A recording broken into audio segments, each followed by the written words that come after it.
He's gonna want to bark at whatever he sees out there with the. Welcome with to the New Author open. Podcast. These people walking. A weekly podcast diary starring Jerry Evanoff and Rich Casey. Join them weekly as they talk about writing, publishing, and marketing their books. And now, here are your hosts. Hello, everyone, and welcome to the New Author Podcast. Joining me this week, well, let me just do this first. It's Tuesday, February 17th, 2026. This is episode number 344. I am one of the hosts of this podcast, Jerry Evanoff, and I found a co-host. I found somebody to come join me. I'm looking down at the bottom of the screen. It says your name is Rich. Rich, how are you? I'm doing okay. I've been gone for what, five weeks? 5 at weeks? least? Yeah. Probably 5 or 6 weeks. Yeah, I was up in Detroit with my mother. She passed away about 10 days ago now, something like that. And got the privilege of spending the last few weeks with her, taking care of her. She was at home for a couple of weeks in hospice. I'll tell you what, anybody who says that old people are lonely and don't have any friends wasn't talking about my mother, because she's 94 years old, and there was a constant stream of people coming through the condo to visit her before she passed away. And, that's a good feeling, right? Good feeling for you. Yeah. Good feeling for her. Yeah. The whole experience was really rough. I knew it was going to be rough. It was rougher than what I thought it was. It's going to take me a while to recover from it. Good thing about it was that she was all there mentally right to the very end. She finally, the pain finally overwhelmed her about 36 hours before she died, and she had to be she went on morphine. But other than that, she was there, but she was just helpless. She was bedridden. So, yeah, everybody goes through this with their parents, either when they're young or they're old. And, I got the privilege of being old for that to happen. And then that's just now a matter of taking care of the estate, which luckily my sister was put in charge of all that by my mother. So she's going to have to do all that. Oh, okay. And then at some point, go ahead. I was going to say, and then at some point later in the spring, we're going to inter both my father and my mother's ashes in the military cemetery. Okay. Great Lakes Military Cemetery, which is nearby Detroit. So we'll have a full military funeral there. So okay. Yeah, cool. I have a buddy, and both of his parents died over the last couple of years. One went, then about a year later, the other one, and he was put in charge of that same thing that you're talking about. Your sister's in charge of, and it was his family, nothing but fighting, and it's a mess. Really? And his uncle had died about 9 months, maybe a year and a half, somewhere in that area before that, and they had to get his stuff taken care of because he left stuff to her before they could even do hers. So it was years of just him. Every other week he's telling me, you got to make out a will. You got to make out a will. Right. Just because he's like, you don't need to be going through what I'm going through right now with my mom and dad. Right. Well, my mother did have a will. She also had a living trust. So everything was in a trust, almost everything. So very little will have to be probated. And it's just a matter of actually going through and finding all her accounts. I was up there for about 3 weeks, and it was tax time, so you're getting all the statements coming in, for your filing your taxes. It was just like one after another. She would get something, and nobody knew she had this account. Nobody knew she had that account, and you add it all up, and she was had about twice as much money as I thought she had. You keep it up, Rich. You're writing a mystery story right now. Yeah, really. She was typical of people who were born early in the Depression, brought up during the war years. She always thought she was going to be running out of money, because she always said that she's going to run out of money. But no way. Okay. So yeah. All right. Well, we'll go ahead and do a kind of a normal podcast here. I know you haven't obviously done a whole lot writing wise, so we'll go through our normal segments and sections, and when you want to go through what you want to go through, you can. Otherwise, it's going to be me babbling here. But at least it's not going to be like the last podcast where I babbled to nobody. I'm going to actually have somebody that talks back to me. It's going to be nice. So, yeah. We'll chat about your stuff. There you go. So let me jump in. I actually have stats. This is the first time all year I've had stats. My word count for the year has jumped up. I have 1,765 new words. This is a chapter in the book 2 that I'm working on that I've got a couple new chapters, and this is one of them. I'm not counting any of the edited stuff as new words, even if I do almost feel like it's a full rewrite, which I haven't had that yet. But any new chapters, which I have a couple of them, I will count as new words for the year. The word count for book 2 as I edit. So when I sent my draft back in December to C, it was 90,150 words. And after all the reorganizing that I did and all the planning I did, and basically what I did, Rich, is I went through Scrivener and I created, I condensed all the chapters that were cliffhanger, one chapter to the next chapter. If it's the same thing, like I have a chapter where I'm in an apartment, Sam's talking to a woman, he says something that I feel like it's cliffhanger. Next chapter is the rest of that. I just condensed that into one. I deleted the chapters I was going to delete. I added blank spots for chapters I was going to add, and by the time I was done, I had 29 chapters. And I was sitting at 90,150 when I started. And as we speak right now, I'm at 73,109. So I've got about 16,000 words. Is that something that C suggested, that you combine chapters like that, or? No, it was more for me organizing. So I kind of could then put like a little title in the script, like chapter 1, and then parentheses put what was going on. And that way I could, as I'm organizing, I knew I could just look over to the left and see what was going on. Okay. I will probably divide it all up again once I'm done. Oh, I see. Oh, okay. This is okay. This is like a preliminary stage. Yeah. Okay. Yeah. So my words per hour, again, 1,765 words. Just one day came in 85 minutes. That's 1,245 words per hour. I ended 2025 at 1,290. So I'm obviously just a little bit below where I was. Considering I didn't really know, I knew I had a couple sentences of the plot for this chapter, but that's as far as I had. And so it took me a little bit longer to kind of write it out. I was doing some editing on it as I was going. So I'll take 12:45 all day.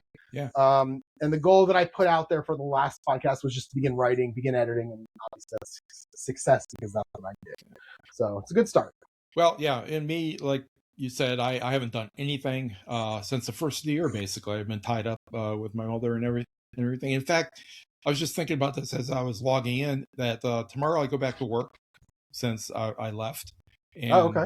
And so I've been off all this time, and it kind of seems like tomorrow is going to start the year for me. It's, a new year. So I'm going to have to come up with some new plans and some new ideas. I mean, it's not really new ideas, because I know what I have to do is I have to do some editing. I just have to figure out what kind of schedule I can do it on. And yeah, but so right now I'm just sitting on a bunch of unedited stuff, and I just need to turn that stuff out there and turn it around and get it out and do something with it. Okay. It's not doing me any good sitting on the computer the way it is.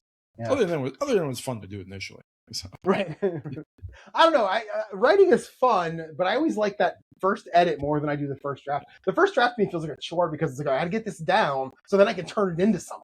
Right. And so writing that first draft for me is the rough part. But yeah, you have that. You're getting ready to do that first edit, which I really enjoy. Yeah. I wonder how many. There's got to be. I don't want to say millions, but there's got to be a significant number of people out there who write stories and they then just never go any further. They write the first draft, or maybe they go through a second draft, but then it becomes work after that. You have to do things, and they just stop and they go on to the next story they want to write. So, well, that would be interesting. I wonder if they enjoy that. They just enjoy the idea of writing a story, and they just end with it right there. I wonder. I think there's many people that are like that. Yeah, there should be a website. Somebody buys all those blank notebooks. So. That's true. There should be a website similar to what's the fan fiction website? Is it fanfiction.net? Is that what it is? And there's a lot of them, but yeah, there ought to be a website where people can just sign up and submit their first drafts and just call it firstdrafts.com, and then people just come read them and do what they want with them. Yeah, I think that's called Wattpad. So. Okay, there you go. Gotcha. Yeah. All right, so I'll jump into my recap then for last week, and we can just kind of go through some of the stuff that I did here. This is actually the last 2 weeks. The last time I podcasted was 2 weeks tomorrow, so I'm going to start with Thursday. Again, as I've said before, whenever I have a 2-week recap, I don't always remember these days, so I'm just going to go off my notes and hopefully I took good enough notes, and then if I don't remember something, I just don't.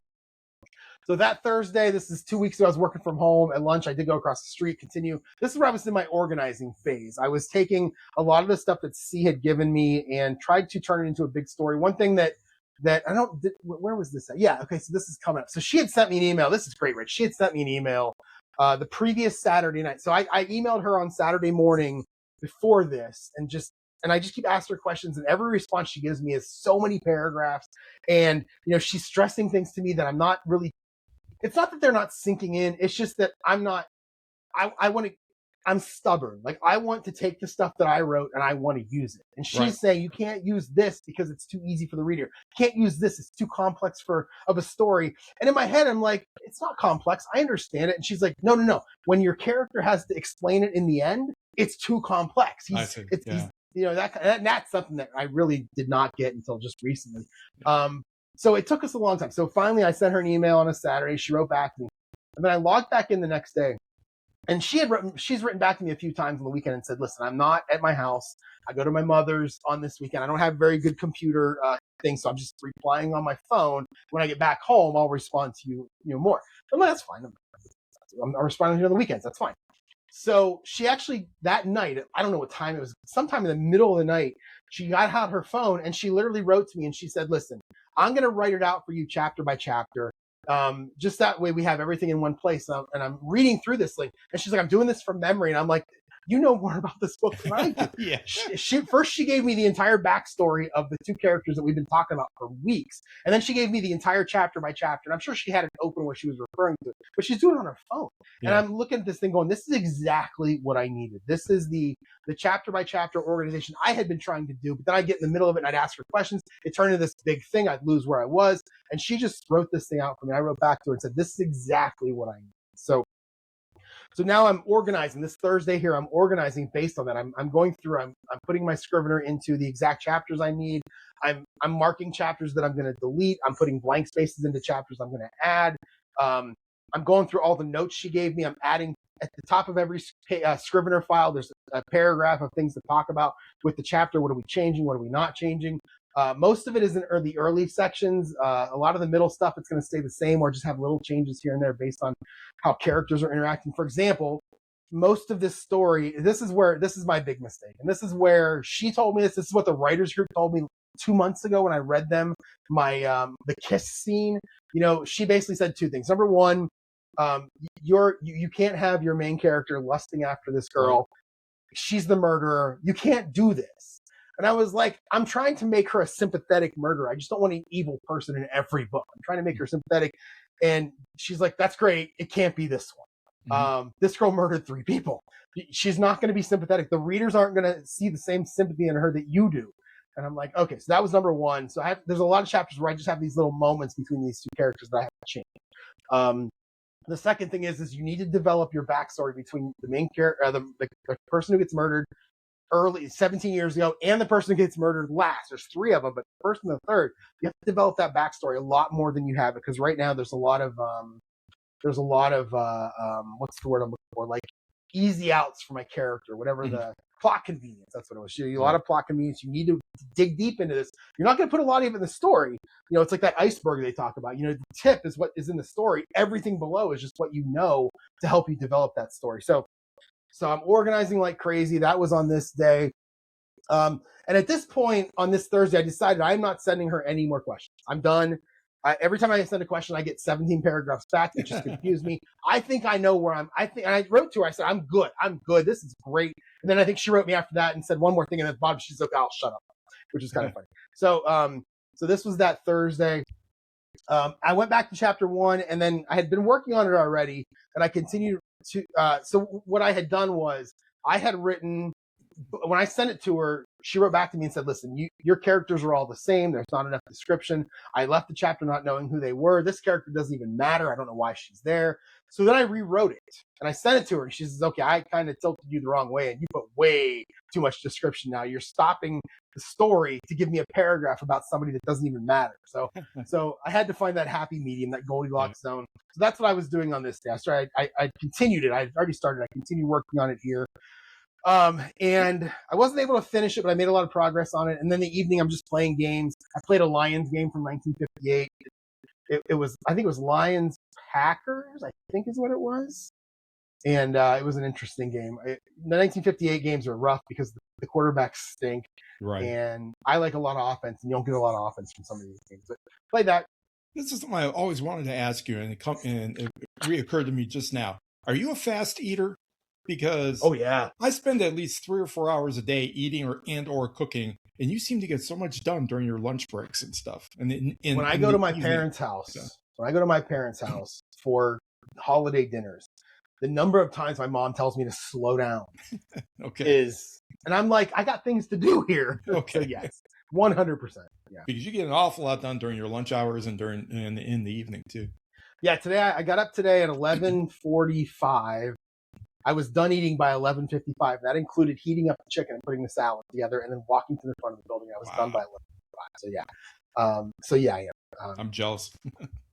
I guess I taste the food. I don't know, but again, I have things to do. So I'm a fast talker too. It's the same thing.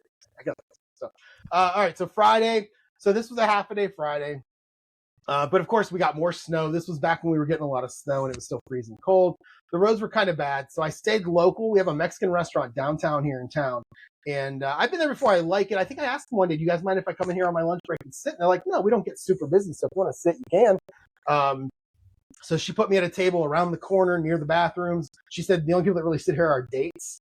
And I was like, okay. I could not see it. I could not see around to the front of the restaurant. I could only hear the waitress. There was no one else there. And so I sat there for a while and I ate my fajitas and I set up a meeting with the woman from Reedsy, my first conversation with her. It's going to be tomorrow. I'm sorry, it's going to be Thursday on my lunch break. So 12 to 1 my time. I think it's 5 to 6 her time. She's in England. And I plan to talk to her tomorrow about what to do with my newsletter, my social media, all the stuff that I'm going to do leading up to my release of book 2, and then what to do after I release book 2. What do I do next? So is this a reschedule? Because I thought you were going to talk to her in January. So the first time I talked to her was just to determine whether or not I wanted to work with her and whether or not she wanted to work with me. Okay. And then after that, she sent me her menu, her list of things. Right. And I told her, hey, I want to do I want to do you get, it's what is it? It's $100. No, wait, how's it work? And whatever it is, it's 4 calls for 300 pounds is what it is.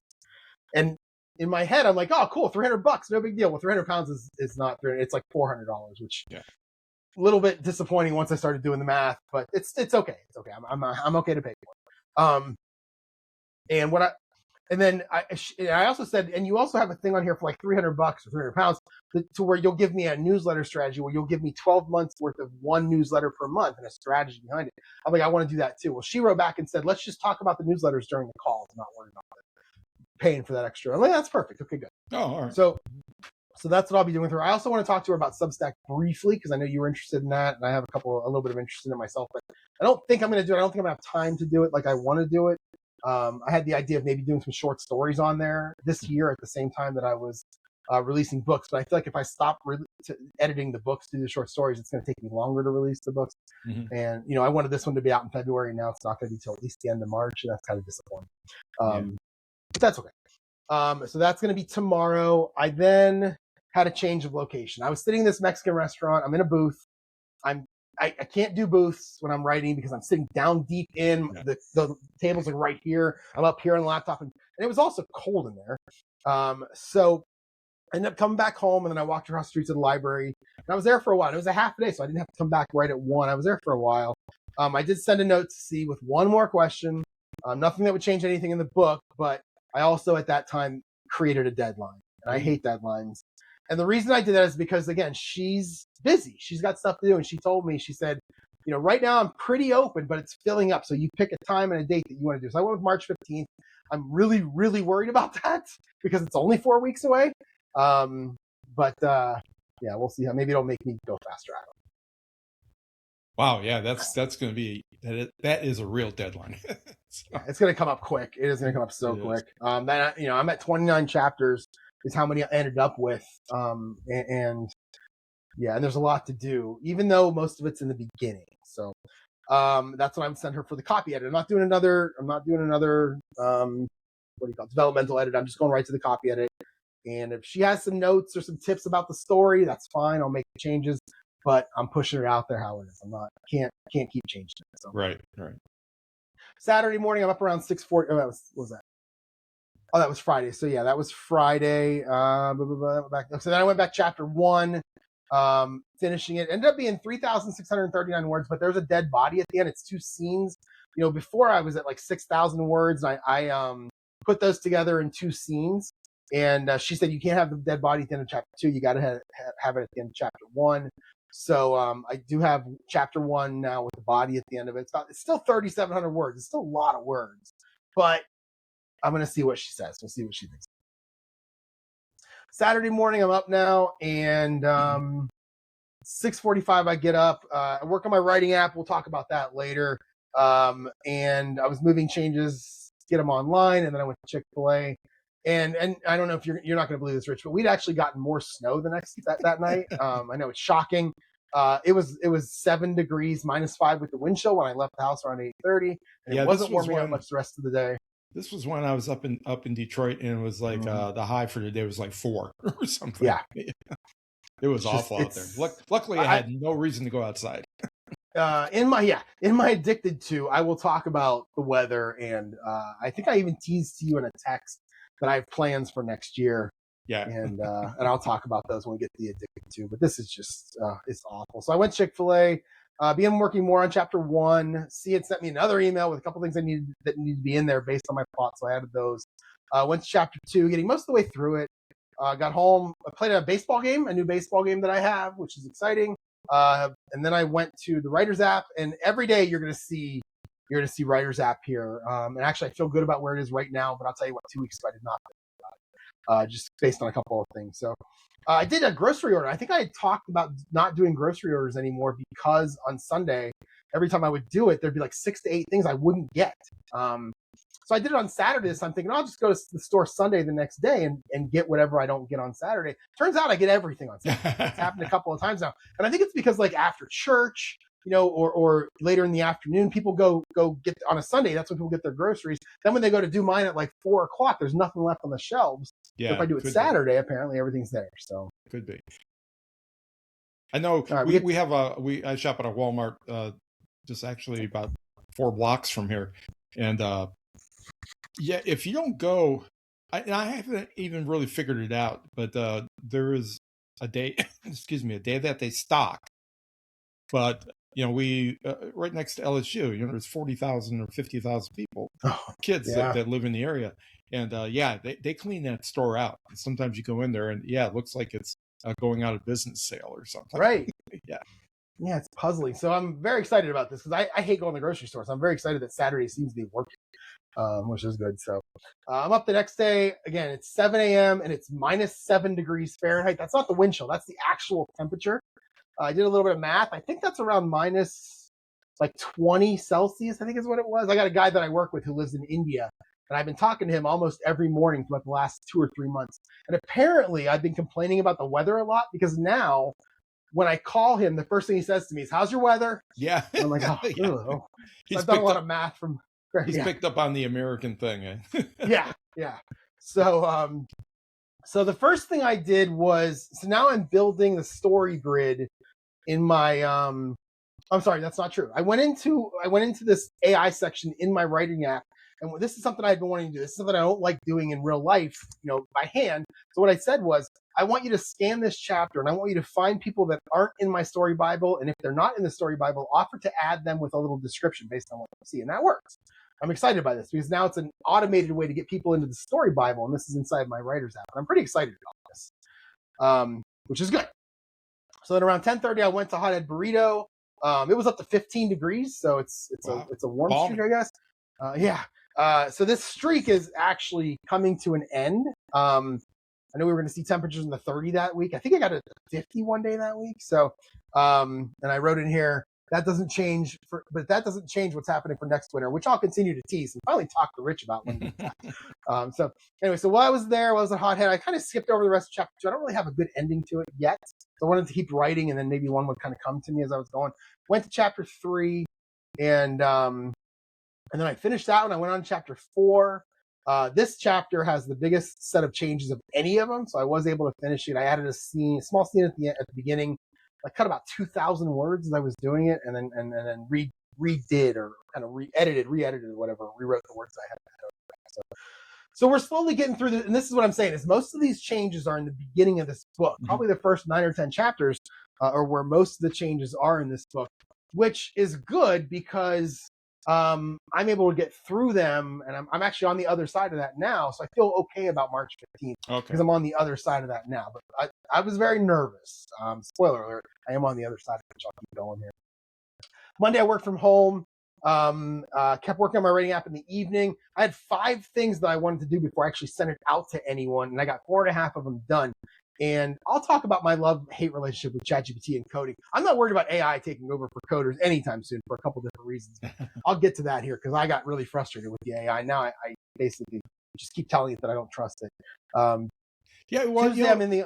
I've been reading articles about the companies, Fortune 500 companies who tried to go all in on AI and then have had to back off because it's just, like you said, it's not stable, I guess, enough for. If you need a program, a computer program that has 1 page, about 200 to 300 lines, which no computer program exists like this except for Hello World, then yeah, fine, do it, and find a kid out of college that knows how to put it on the internet, and you're good to go. But if you need anything more complicated than that, AI is not anywhere near being able to do anything like that.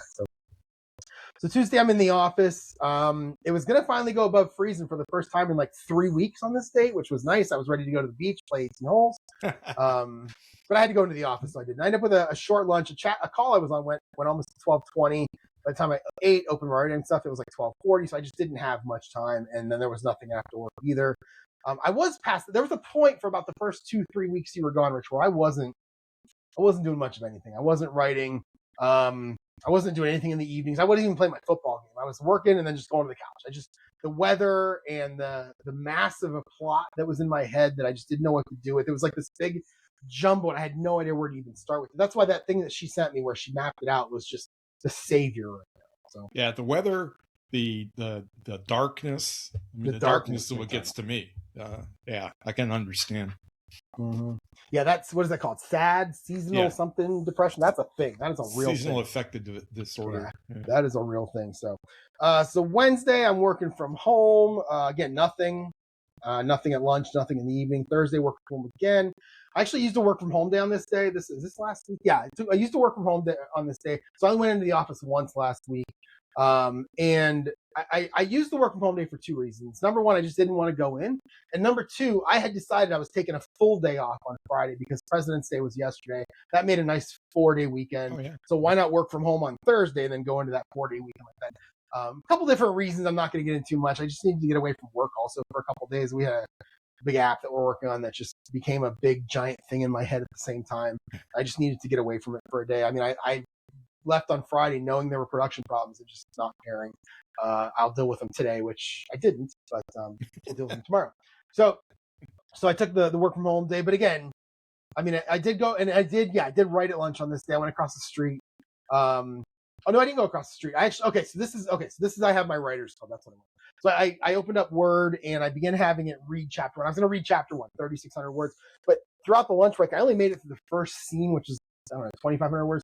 I only made it to the first scene, so I just decided I'm only going to read the first scene to the writers group. Got it all ready, went through it Word, Grammarly, all that good stuff. And then I had my writers group. There were only 4 of us in the writers group this month, which is weird. There were a couple people that were sick, a couple people that didn't come, so there were only 4 of us. And had some interesting feedback about what I did in chapter 1 in terms of trying to even out that description problem. Mm-hmm.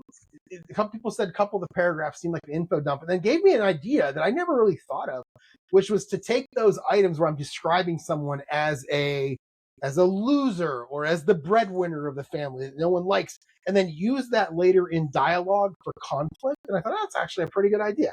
So when I go back to edit, I'm gonna tamp down some of that stuff, take out some of that stuff, and maybe use it a little bit later as somebody's insulting someone by, Dad always loved you better, that kind of thing. Yeah. That kind of thing. So that's actually a pretty good idea. I'm glad I read it. And they were happy because there's one woman in there who was one of the people telling me you can't. She's got to be evil. And so I said to her, I'm like, you're gonna be happy. The editor agreed with you, and she's laughing. So so that was good. And then Friday was this is the first day off. This was actually going to be a good 4 days that this is the last 4 days that I had. This is actually going to be a good 4 days. Took the whole, and it's going to be all the same stuff that I do, but it ended yesterday with a nice purchase.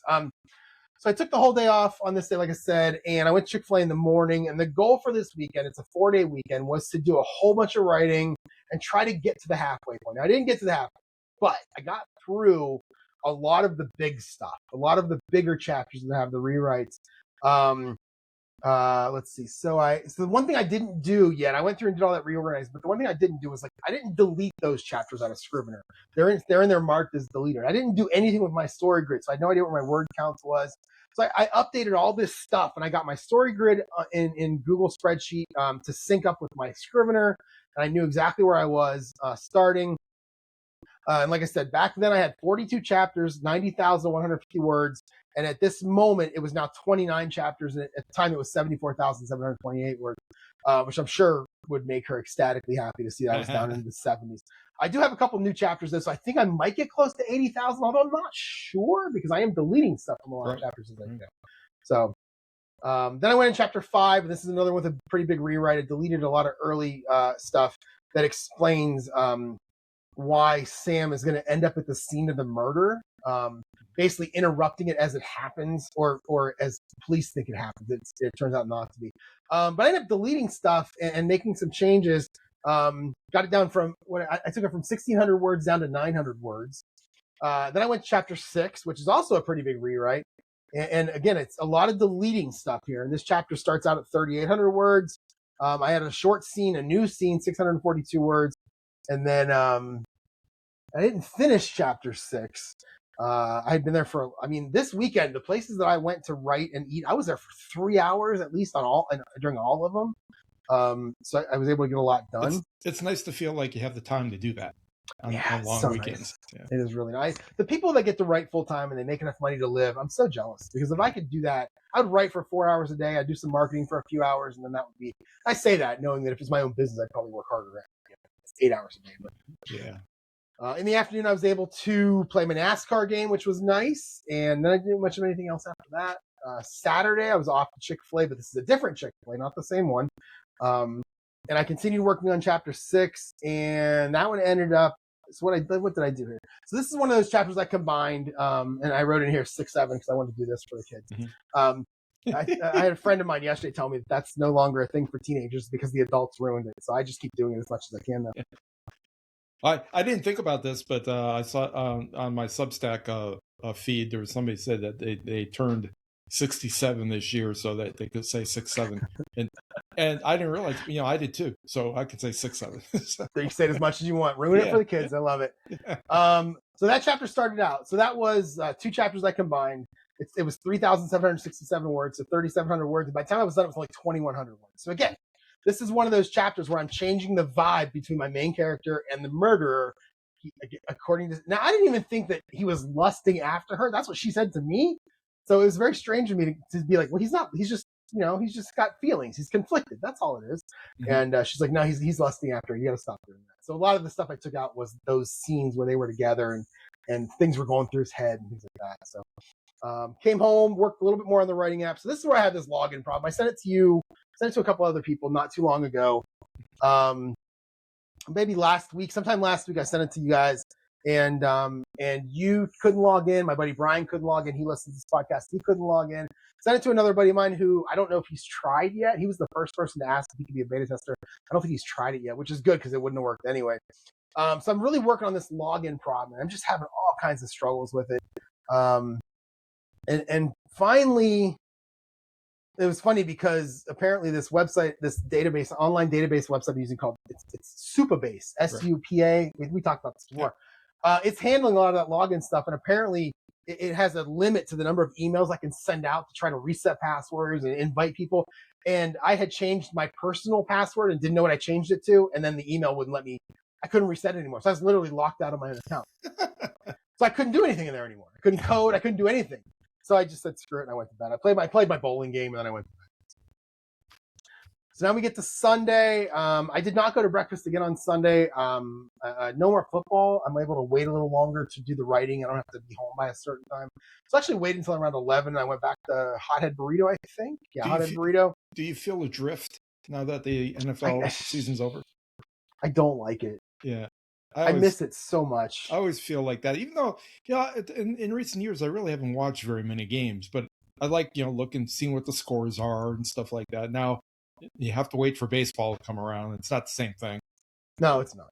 Although I will say that with ESPN buying out, how did it work? The NFL owns 10% of ESPN, something like that. And ESPN now has the rights to the NFL Network and the NFL, the Red Zone, which scares me a little bit because ESPN. I worry that they're going to ruin it by adding commercials, and I'm going to have to look at Stephen A. Smith, who I can't stand. Right. I have to look at Pat McAfee, who I'm not a fan of, and they're going to probably add other stuff in there. But they do have the ability now to create a Major League Baseball Red Zone style thing. And I actually think that would be. I'm not a baseball fan. I don't like to watch it. I think it's boring. But if they're just showing me like the most important plays and there's nothing on that night, I actually am okay putting it on and just seeing how it goes. So I don't think it's going to happen this year, but they do have the ability to do that for all the sports now that they have the rights to, which I find interesting. The only thing that's been a saving grace this year is the Winter Olympics. I've been enjoying that. Haven't watched a second of it. Really? Yeah. I think it's because I don't have anything to root for. Like, I can root for the U.S. raw, but the sports to me I'm not a big fan of the sports even. Yeah. I mean, what are you watching? Well, the stuff I like the skiing, and I like the bobsledding and the luge, that kind of stuff. I'm not a fan of figure skating. My wife really likes that, so I end up watching a fair bit of that. But okay. I mean, this year the craze has been curling, but I haven't watched a second of curling. No. I was listening to Kornheiser today on his podcast, and he said this a couple times now that the thing about curling is whoever's last ends up winning every time, which I don't know if that's true or not. But yeah, it's kind of like bocce ball, where you if you're last, you get an opportunity to knock people out. So right, yeah. So I did work on the writers app some more in the morning, and what I did was the easiest way for me to make this work was I set it up so that you can do what's called a magic link email. I've seen this on a couple websites that I'm a part of that I don't know how I feel about it yet, where you go to the website, you type your email address, it sends you a link to log in, and then once you close the site, you're not logged in anymore. And so each time you go to the site to work, you have to log in. I guess it's probably not you have to click to get the link, go to your email, and then click the link to get into it. I guess it's not terrible if you're only doing that once a day. With me testing, I'm doing it over and over. It kind of sucks. Right. But maybe if you're just doing it once a day, it's not so bad. Right. The interface I use to get access to all the different AIs called Typing Mind. That's the way they do it. Oh, it is. Yeah, they do it that way, and then once you log in, it can sit there idle for all day long. It'll never go unless you close that window. It's going to be logged in. So I think mine's the same way. I could be wrong. I haven't tested staying logged in just long enough to see. But I think mine's the same way. Yeah. Well, I'm going to give it a try. I'm going to log in later today and give it a try and see. Oh, good. Okay. So then I went to Hothead Burrito and continued working on chapter 7. Again, and this is more rewrite. Took this one from 2200 down to 1560. So again, C's going to be happy about that. Moved on to chapter 8. This is a brand new chapter from scratch. And this is the chapter where I gave myself 1,765 new words. I wrote, again, about 85 minutes or so that worked out okay. And again, I'd been there almost 3 hours. The people that work there now are talking to me as if I'm a regular, which scares me. I'll probably start going somewhere else. But came home, not much in the evening. I didn't actually play any games on this day. I worked on my writer's app a little bit, but I didn't really do a whole lot, but I tried to do my best just to get it working for you guys so that, I hate the idea that I send it out to a few people and they can't use it. So I'm trying to do my best to get that going. I think it's funny that you don't like to continue to go to places where they treat you like a regular or part of the family or whatever. Because I love it when that happens, because when that happens, you start getting little extras here and there. Your burritos are a little bit more stuffed, you get a little. So I'm sure I do. It's just weird. So there's a place here in town called Substop that makes the greatest subs in the world. And I didn't go there for a couple of months. And the minute that happened, and I was going there to write, I was sitting at the table for a couple hours at lunch or on the weekends. And the minute that happens, where I don't go back for like a month or two, I know when I walk in, I'm going to hear, "Hey, where you been?" And that's a conversation I just hate having. So I didn't go for like a year and a half. And then about a month ago, I went back. And I walked in, and the one guy's like, "Hey, where you been?" And I'm like, "Oh, God." And all three of them, I know all three of them, they all remember me, and they're like, "Oh, the one girl, I forget her name, she brought your book, and then you stopped coming in. We've been teasing her about that." So now I've gone back once a week for the last 4 weeks. So I went in yesterday, and the guy who owns the place I'm sitting there. I'm just standing at a table, the table that I used to sit at. I'm just standing at it on my phone, and he goes, Jerry. He's like, can I ask you a question? I'm like, yeah. He's like, you mind if I take a picture of you so I can text it to her just to prove that you come back? And I'm like, yeah. So I sat there kind of like this, like I was just working on my phone. I was just texting. That's what I was doing. Yeah. He's like, that's perfect. Then he goes, I'm just going to put it in the sub-stop chat instead. I'm like, oh God, I'm the subject of their chat group. So, but the sub is so good. I asked him, I'm like, Nick, what do you do? He goes, well, we only bake the bread halfway. Then we put it through. They have one of those toasters like Quiznos used to have that it runs through. He's like, that's part of it. Then it cooks the rest of the way as it goes through. He's like, I don't buy the same turkey that they have at the store. He's like, I buy real turkey. It's not put back together with gelatin or whatever he was telling me about. Right. He's like, that's a big part of it because it's so good. I don't know why it's different, but it's so good. And I told him, no, I'm going to start coming back. No, and my story to them was, yeah, I quit writing for like a year, which isn't true. But I didn't want to be like, yeah, I didn't come in for a month. And then I felt embarrassed to come in after that. So, which is kind of what it was. So yeah. My mom and dad just look at me like, what's wrong with you? So when I tell them that story, so anyway, I went to Hot Ed, continued working. I wrote the new chapter, 1,785 words. I've totally lost my place here. I'm on Sunday. So yeah. So then, I was there for almost 3 hours. It was time to go. Not much of anything in the evening. Again, continuing working on the writer's app. Yesterday, this is my 4th day in a row off. Man, was it nice. I did. I was questioning whether it was actually a holiday because HR never sent out the list of holidays like they normally do. So I'm talking to a friend of mine and she's driving into work. And I'm like, I don't even know if it's a holiday. I'm going to have to go on at like 7 o'clock just to see if anybody's online. I don't know what to do here. And when I was talking to her, I was able to go to our SharePoint site. We have an IT calendar, and literally on the Monday, it said U.S. holiday, office closed. And I'm like, okay, I feel better about this.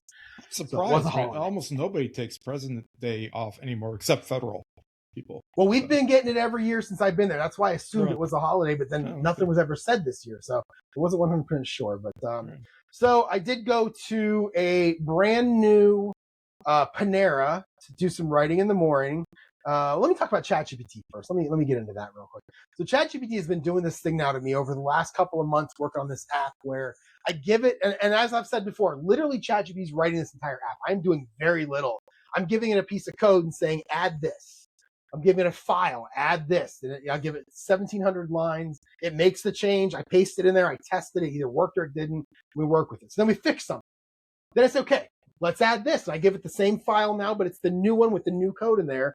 And for whatever reason, it goes back into its memory, finds this old code from up here where that change isn't anymore, and it adds the new thing, but it deletes the other thing. Oh. And I get so frustrated with ChatGPT because of this, where I keep telling it, use only this file that's in this chat. Do not look at your memory.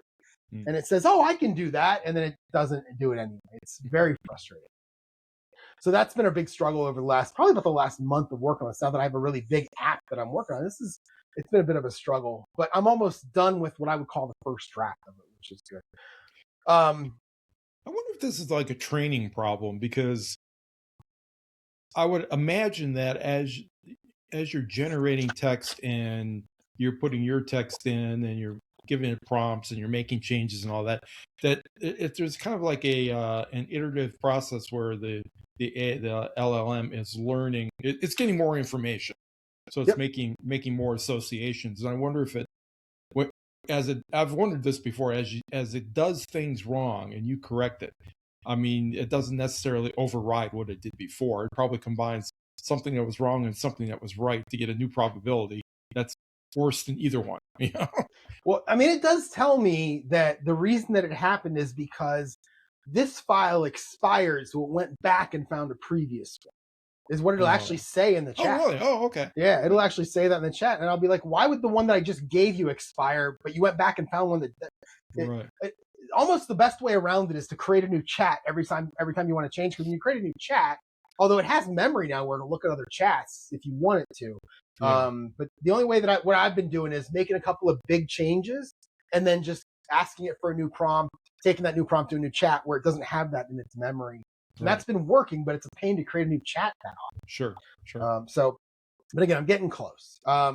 So then I was off to Panera again. This is a Panera that was about 35 minutes away from my house. This is a brand new Panera. I've never been there before to do some writing. I got there probably around 9:30. I began working on chapter 9, which was this was a chapter that was later in the book that I moved up to chapter 9 because I want to introduce the character a little bit earlier. And let's see, most of this chapter is the same. I added a new character to it. I had to cut some of the dialogue because it referred to something that I wasn't ready to refer to yet. Started at 1,600 words, actually ended at just under 2,000. So this is one of the few chapters where I actually added words to it. But that's okay. I'm grinning because I'm reading ahead. Yeah.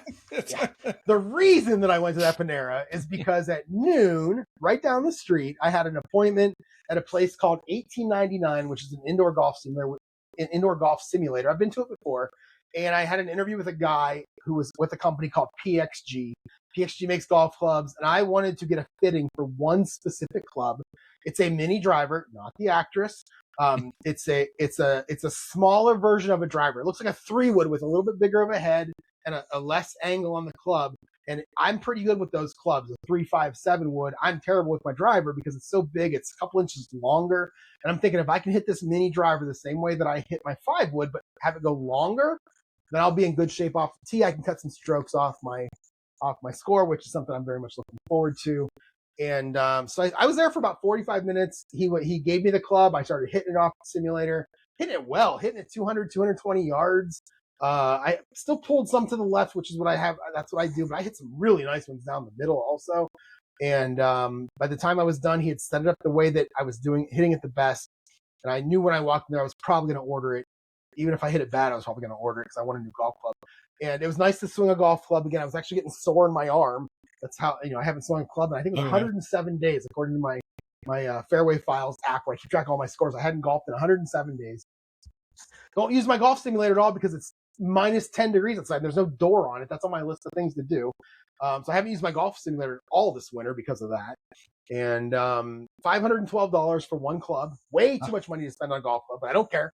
I was very excited to get it. I was about to ask what it costs to get us. Yeah. $512 after taxes and everything out the door. Yeah, it's great. And they'll ship it to me. So I didn't even take home the one I was hitting. They'll ship me a brand new one, which is fine. So I'm very excited. I can't wait to play golf again, especially when tomorrow it's going to be like 65 degrees. None of the courses will be open because there's still snow on the ground. But yeah, so came home. I started a new football game. In front of me, I have your Detroit Lions again. This is 1983 against the 1983 New York Giants. It's Eric Hipple, Billy Sims out there on the field. So some of the fun players for them. The Lions won this game and were like 15-9, so it was a defensive struggle. And after one quarter, I played one quarter yesterday. It's 0-0, so it's still a defensive struggle in this game. So, and then today I was back in the office. I went up front at lunch and began editing chapter 10.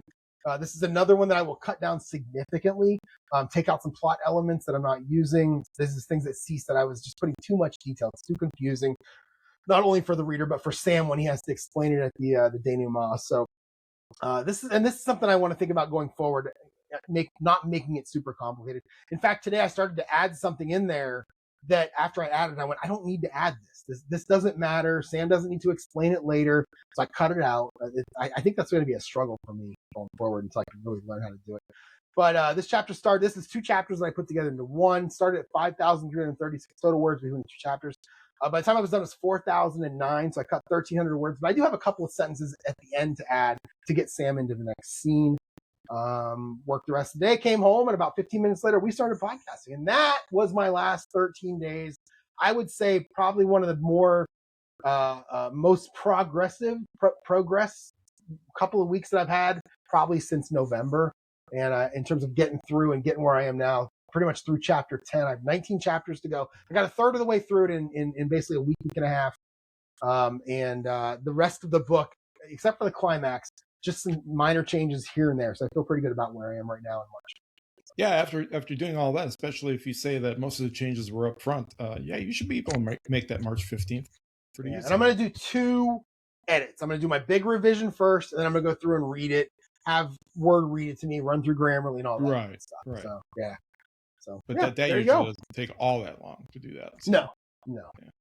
Yeah, and I've got nothing to review. The only thing that I do need to do, as I mentioned at the top, is to sit down and think about what the rest of the year is going to bring and how I want to organize whatever writing I am going to get to this year or editing.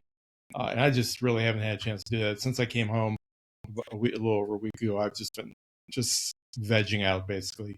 Been out in the yard every single day because it's actually been nice here. It's been in the 70s. So, everything's starting to green up. And so I've just been out there playing around. But tomorrow it's back to the grinds, back to the library job, and then I'll get back to some kind of routine. I actually joined I gave up on the gym that was by the library because I could never get to it. My lunch hours just weren't long enough to get there and do any real workouts. So I rejoined up at the gym that my wife goes to that's closer to the house, and tomorrow I get up at 5 a.m. to go to the gym. So we'll see how that works. I need to get into that habit at least 3 times a week, hopefully. I'll be in the car. I'll be in the car when you get up because I have to get up at 5 a.m. Eastern time to go to work tomorrow. So yeah. Oh yeah. Early birds, man. Yeah. Early birds. All right. So let me jump into my running list of future things to do. I actually added something to it, so it's really just review some of the email courses and the ads courses that I've had. But really, I'm not really going to do much on those. I'm really going to see what Ellie has for me tomorrow or Thursday when I talk to her, the marketing person there from Reedsy about what to do. But I did add to it that I want to set up either MailerLite or author email, depending on which one I end up going with. MailerLite is more of a polished product. It's also more expensive. I also know it really well because I used it for a while before it got expensive. Author email was the one that was set up by, I never can remember his name. It's Nick something, and then a couple of other guys. They all created kind of their own email program. And when I got into it a couple of years ago, I don't know if people remember it. 20 Books Vegas, the last one I went to, which was 2022. I think it was 2022. I didn't go to 2023, and then was 2024 the first year for Author Nation? Yeah. Was that last year? Have there been two? Yeah, there's been two. Yeah. Okay, so 2022 then, I was sitting there listening to this guy, and it's Nick something. He was doing a class, and the fire drill went off in the casino. So we had to go outside for like 15 minutes, and when we came back in, he continued his presentation, but it's him. Whatever, it's Nick something. I can't remember his name. But this author.email, it's him and some others. It's not as polished, but it's also a lot. I think it's $20 a month for up to like 10,000 email addresses, where I think MailerLite is like $20 a month for like up to 1,000 and then maybe it goes up from there every 1,000, something ridiculous. It's a lot different. Mm-hmm. So I like the idea of this author email. I may look into it. I mean, I've already uploaded my list to it. I have an account. I just am not paying them anything yet. But whichever one I decide to go with, I do want to get it set up and ready because she might tell me Thursday, yeah, you need to email. You need to put an email out there now. You need to get people going now. So if that's the case, I'll do it. So I need to get that set up and ready to go. Okay. For my addicted to. So I got 3 things to talk about with my addicted to. The first one is just a fun little one where over the last 7 days, I have made so many purchases for this gaming thing I do. I've got a couple of football sets. I've got a basketball set. I got a baseball set. Like I got a whole bunch of stuff that just is showing up. I do things show up today, and I'm excited by it, even though it's money I probably didn't need to spend, but okay, it's my hobby. So are you still recording? I like doing it. Oh yeah. Yeah. I put video 378 up yesterday or something like that. I have so many videos up there over the last almost 2 years now of doing that. The next one is just a fun one. So I don't know if you did this, but back during COVID, I found a whole bunch of YouTube channels to subscribe to and watch. Did you do that? No. So I think it's because I was working from home and I just need something to listen to while I was working, and I wasn't listening to a lot of podcasts. And one of the things I found was these guys that make fun of people on YouTube who believe that the earth is flat, or at least say that the earth is flat because they know they have people that will pay them money during their live stream. Right. I don't know how many of them actually believe it. I think some do, some don't. And I watched, there's a guy, his name's Simon Dan. He was doing a couple of videos a week. He's from I think he's from the southwestern part of England. And another guy that I loved, his channel was Conspiracy Cats, which doesn't exist anymore how it did, but he does exist now. There were a couple others that I really liked, and I would watch them. I just listened to them talk because I'm working. They make fun of these dopes who believe that the earth is flat, which made me laugh. And at the same time, I'm kind of learning stuff. I'm kind of learning about how atmosphere works and things about gravity, things I didn't know. I'm not a person who believes the earth was flat. I just didn't know anything. It's fun to learn that stuff. Well, about a year and a half ago, I kind of gave up on it. I kind of just watched Simon Dan for the last time, unsubscribed from everybody because it was kind of the same thing over and over again. It was just kind of boring. About a month, maybe 3 weeks ago, I was just kind of looking around one evening for something to read, and I saw this thing called The Final Experiment. And it was this guy. He's a I don't know what the term is. He's in the church. I don't know if he's priest, preacher. I don't know what the term is, but that's what he does. He lives in Colorado, I think. And he had been hearing this stuff too. What he decided to do was, and he's got a lot of money from businesses he made money from. So what he decided to do was to get one flat earther and one globe earther, as they call them. That would be you and I, Rich. We are. Well, I assume you are. I've never actually. Yeah, well, definitely. I assume you are. And he decided he was going to take them to Antarctica because every single time he would listen to a flat earther, they would talk about how if there was a 24-hour sun in Antarctica, then that proves that the Earth isn't flat because you can't have a 24-hour sun. Because in their mind, Antarctica is like it's the border around the flat Earth. And it's a giant wall, and the government doesn't let you go down there. They shoot you if you get close. It's a whole stupid conspiracy. God, it's stupid. I love it because it's so funny. And so he started doing this. And in the end, he ended up taking 4 flat earthers and 4 globe earthers. He paid for some of them. Some of them got like crowdfunding to pay for themselves. And I'm like, I didn't know. This was 2024, December 2024. I knew nothing about this. So I just started watching everything I could find on this. I watched all the live streams that they did while they were down there. I watched all the reactions to it. I watched all the flat earthers' reactions to it. I spent a good 3 to 4 weeks, the last 3 or 4 weeks, just watching as much as I can. And I'm enjoying every second of it because I find it fascinating. A couple of the guys who were flat earthers who went down there and saw it are no longer flat earthers. Like they've been like, wow, we were wrong. And then all the flat earthers in like a cult, just all of a sudden all hate them now. It's such a cult, this flat earth thing. So it's been a lot of fun because it's so stupid. And it's so stupid. And in this day and age that's what people believe. Or again, I say that's what people believe or say they believe because they know that when they start up a live stream, they'll get 300 people and people will pay them money and that's their income. Right. That's how it is. So that's another thing that I've been addicted to the last month or so. It brought me back. Well, my favorite channel was this Conspiracy Cast. He's a teacher in England somewhere and he's hilarious. And he just kind of ended his channel one day. He just got tired of doing it. But then he started it back up again. And instead of doing flat earth, he's just doing stupid things on the internet, which sometimes include flat earth. So I've been subscribed to him and watching him again. So it's been great. I've been enjoying it a lot. I'm sure within the next 6 months, I'll be like, okay, I'm done with this. I've seen enough. It's the same thing over and over again, and I'm done with it. But for the last 3 or 4 weeks, it's been a blast. So. And now we get to the last one, and this is the fun one. This is the one I've been teasing. This is next year's vacation plans in the winter. And I say vacation, that's not the right word to use. Let me just say that. You were in Detroit for the big snowstorm, right? Well, yeah, we did have a snowstorm. It wasn't huge, but yeah. Okay, so we got like 12 to 15 inches of snow here. Yeah, I think we got ice. 8 or 9. Okay, yeah. Yeah. Because I know it was going across the middle of the country, right. And it probably didn't get as far north as it is. Well, you got some up north, just not as much as we did, right. And then we didn't get blasted as much as people down south. They got mostly ice. That's why I remember texting you, asking you how your wife was doing, because I saw some stuff was going into Louisiana. Now, further north, my son and daughter-in-law were up in the Upper Peninsula of Michigan over the weekend. It was actually a nice weekend. They said the temperature was up in the low 30s. They went up there snowshoeing at a place called Tequamanon Falls, and there was 38 inches of snow on the ground, fresh snow. Gross. And they said driving down the roads, it's really funny because, up in the Upper Peninsula, and I knew this from growing up in Michigan, when winter comes, people basically abandon their cars in their driveways and they get everywhere on snowmobiles. He said they have snowmobile trails next to the road. So they plow the roads, but the snowmobiles are run next to the road, and the snowmobiles are riding like 5 or 6 feet above the road on the snow, and you're down in the road. That's funny. It's like golf cart culture in the South. Yeah, you got snowmobile culture in the North. That's great. Right. So I had this. So about 3 or 4 days before this snowstorm, I saw that it was coming, and I'm like, I got a buddy who's down in Myrtle Beach. He's retired, and this is his first year of going down there. I got another buddy who lives down there now, who I used to golf with on the weekends all the time, and he lives down there. And a couple of years ago, I went down there in February of 2023, I think it was, and it was me and then him, because he lives down there now, and then a bunch of guys I golf with in my league because they all go down there too over the winter. And I'm golfing with them, and I'm like, yeah, this is great. So I started thinking, Dave, he goes down there. He's going down there this year for the first time, January to the end of March. I'm like, what?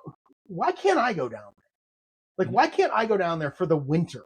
Mm-hmm. I work remote 3 out of the 5 days of the week. My company's got to have something that they'll let me to do, even if it's a couple of weeks. Why can't I go down there? So I was not really planning to do much with this until the summer, but it was a Monday. I think it was the fall. I forget how the timing worked out, but I think it was a Monday where I went in the kitchen and our head HR woman was in there. And I just thought, it's just the two of us. There's no one else around. I'm just going to ask. So I said, what happens? I go, if I want to go somewhere on a vacation, but I want to work every day as if I'm working from home, how many days do I get? How long can I possibly? And I told her, I'm like, I hate this weather. She's laughing because she knows.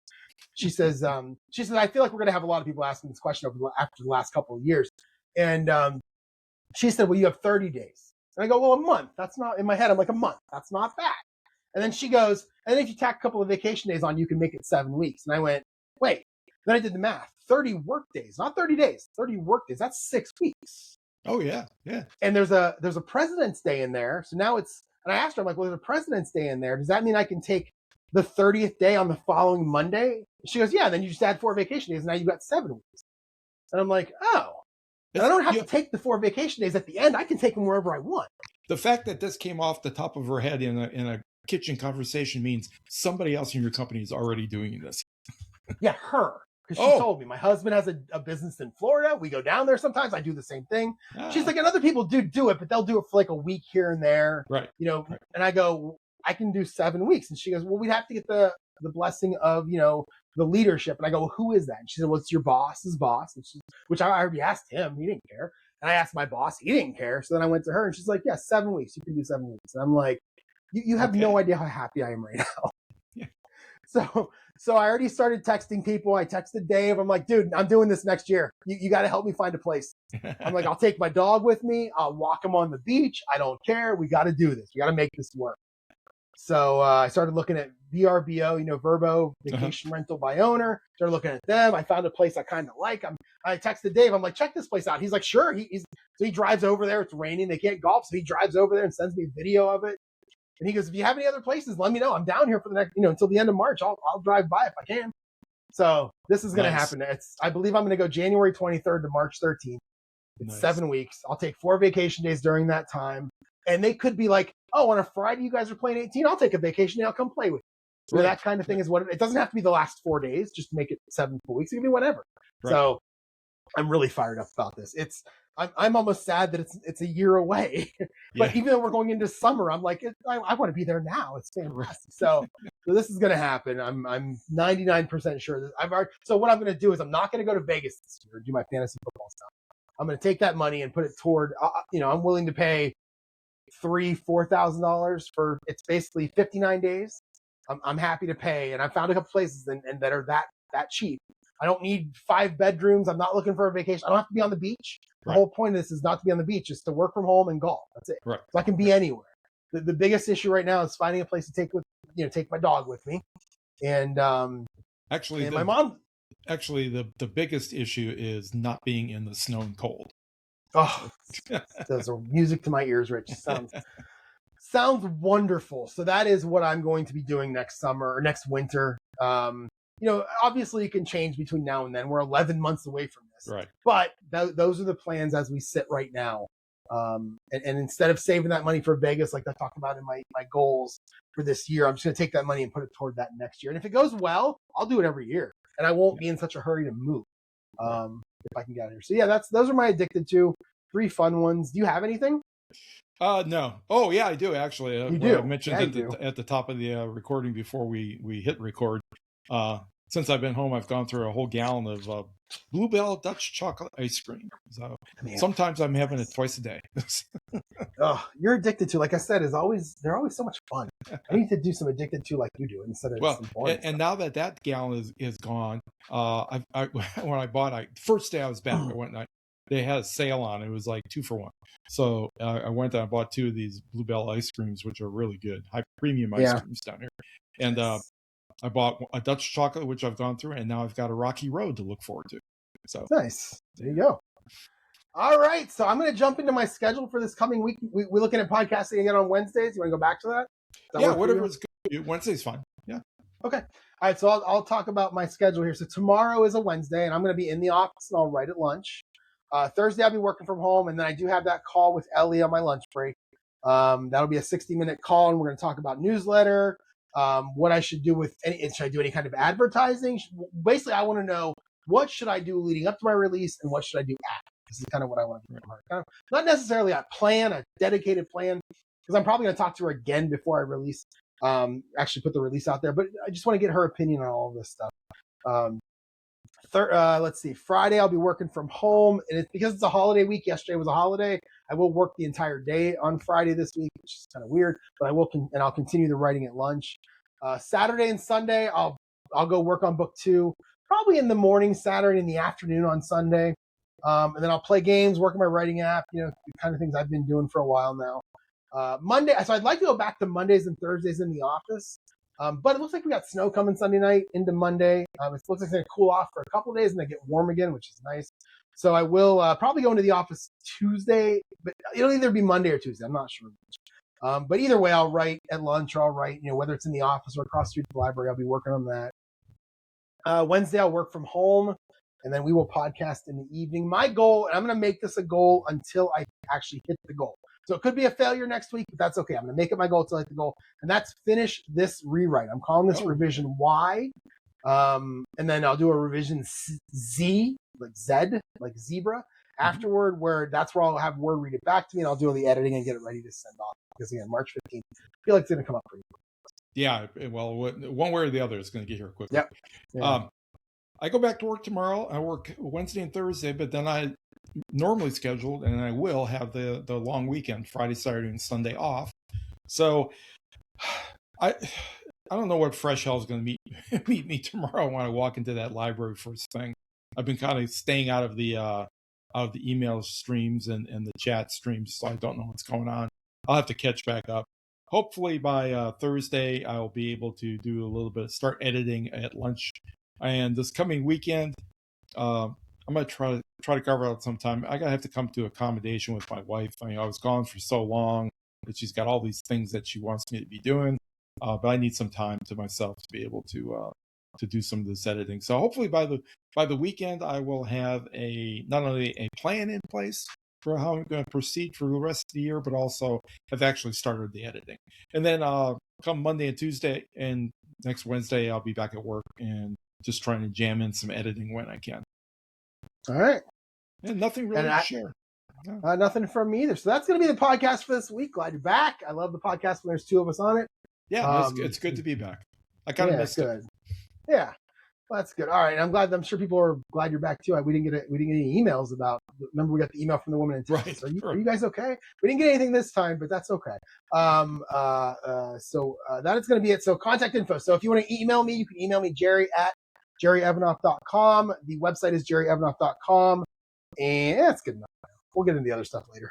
Yeah, and you can email me at rich@richcasey.com. I'm also on Blue Sky at Casey himself. I'm also on Substack, but that's not developed at all, so I won't even give you my address there. Okay. All right, everyone. Thanks for watching. Thanks for listening. We'll talk to you all next Wednesday. Have a great week.